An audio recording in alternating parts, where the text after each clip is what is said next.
Do you remember the moment you realized that the world had changed?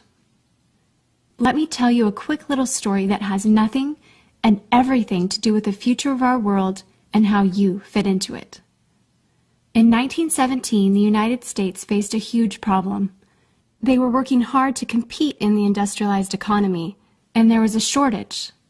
Not a shortage of oil or coal or other natural resources, a shortage of people, specifically obedient factory workers. The solution to this economic dilemma? It was an experiment of sorts. It hadn't been done before, until someone thought of it. Mandatory public school. Unfortunately, the initial purpose of the United States public school system was not to inspire children or generate scholars. And it wasn't created for dreamers, people who color outside the lines, break the rules, and challenge the status quo. The public school system of the early 1900s was invented to create a nation full of adults who would obediently do their jobs in the factory assembly lines. Teaching kids to sit in straight rows and scheduling the entire day with the ringing of bells wasn't by chance. Punishing those who didn't conform was purposeful. These were the skills they would need to join the labor force. Intentional or not, this early method of turning dreamers into workers was an investment in the nation's economic future. And it worked. This then led to several generations of productive, fully employed workers. But it isn't working anymore. Why? Our economy has changed. We don't live in an industrialized economy anymore. We live in a connected economy. Right now, there are more users on Facebook than there were people on the planet 200 years ago. Technology has made it possible for us to connect with people, ideas, and information from anywhere in the world instantaneously.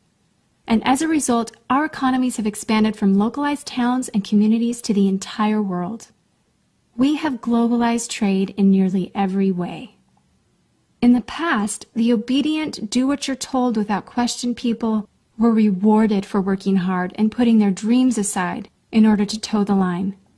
They were given well-paying jobs that led to long-term careers. They were guaranteed pensions, benefits, and the promise that they would always be taken care of. And they were. But that promise is gone for most of us today. Even if you have a white-collar job, the majority of white-collar workers are still working in a factory. Instead of operating a sewing machine or welding a widget, they now push pencils, type on keyboards, or process paperwork. It's still factory work because the entire focus of the day is spent on increasing productivity, which leaves little room for creativity, spontaneity, or individuality. The educated, hard-working masses are still doing what they're told, but they're no longer getting what they deserve. Even if you do everything you are told to do today, graduate from high school, go to college, get a degree, work hard in whatever job you can find, if you're lucky enough to find one, you're not guaranteed anything.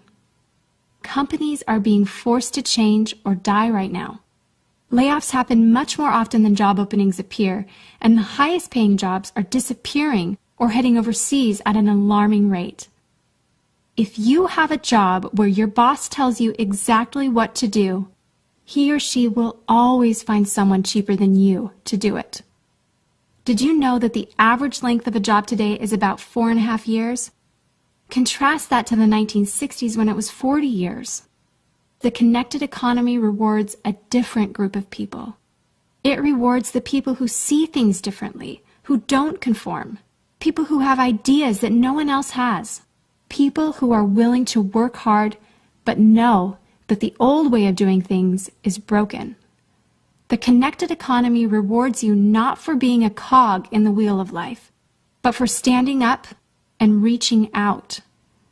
The connected economy rewards the connectors. Whether it's connecting a person to a person, a business to a business to a product, or a product to a person, those who learn how to connect are the ones who will survive and excel in the connected economy. That is how the world has changed. It's not about to change. It already has. Things are different now, and they're not going back to the way they used to be. Look at Facebook. What's their product? It's you. Your network, your information, your ideas, they all have value. Does Facebook pay you for the money they make selling your information to advertisers? No. But we still use it because we have an innate desire to connect with people. In fact, neuroscientists have found that we are actually hardwired to connect with each other. Some people know how to leverage this innate ability in today's economy, but most don't. And because they don't know how to do it, most of them are paralyzed with fear, resisting the shift, despite clear indications telling them it's time to change. In 1917, a group of people performed an experiment that forever changed the way that we earned a living. The world today is facing another huge problem. We're facing a shortage of our own. Not a shortage of factory workers or consumers. The world has enough of those. We have a shortage today of dreamers and connectors. And so, we're holding our own little experiment. And you happen to be the subject of it. This 8-minute presentation was specifically designed to seek out and find the connectors around us. Those who recognize that we are on the brink of the next economic revolution, who are ready to thrive in the connected economy, and who are searching for the best way to do it.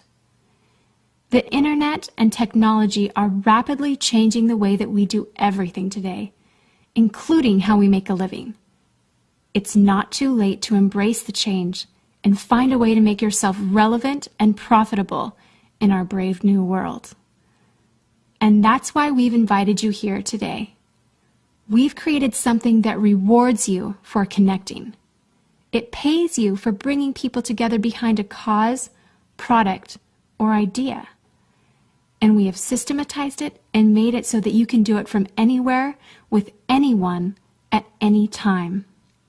If you are passionate about helping people, if you are passionate about changing lives, if you want to position yourself to be a capitalizing force within the connected revolution instead of just a bystander, let's start now. Do you remember the moment you realized that the world had changed? How about the moment you realized you could change with it? Are you ready for the details?